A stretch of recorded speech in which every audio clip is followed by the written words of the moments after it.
Hey there, Team Pits, Knoxville, Tennessee, folks. I got a Fridge 36 rolling out of the shop on this Wednesday before the 4th of July. One of the best holidays of the year, by the way. And this one's going to man Arnold, and he's actually up on Norris Lake in Tennessee. I don't really know if there's a better lake than Norris Lake. How we love Norris Lake around here. So do the people in Ohio, but we don't want to talk about that. But anyway, let's check out Arnold's Fridge 36 we got here. Like I said, Fridge 36, that's 36 inches wide, 24 inches deep. You got 3 sliding trays in here. This is a reverse flow smoker. We got removable reverse flow plates down in here. Directs the smoke all the way across the bottom, then back out across the chamber.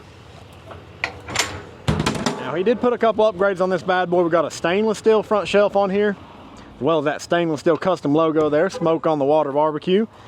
Come around to the hot box here. Now, this is our 30-inch hot box. We got 5 sliding trays in here.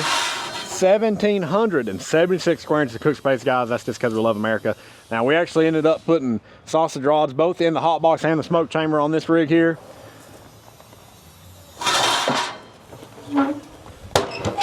And come down the firebox. This is our standard firebox, all 1/4-inch plate steel. Still got your fire management cradle in there. Got an ash clean out. D-ring tie down points on all 4 corners. As you can see, it is on our off-road package. We got some upgraded wheels and tires on there from our guys Mods down in Texas.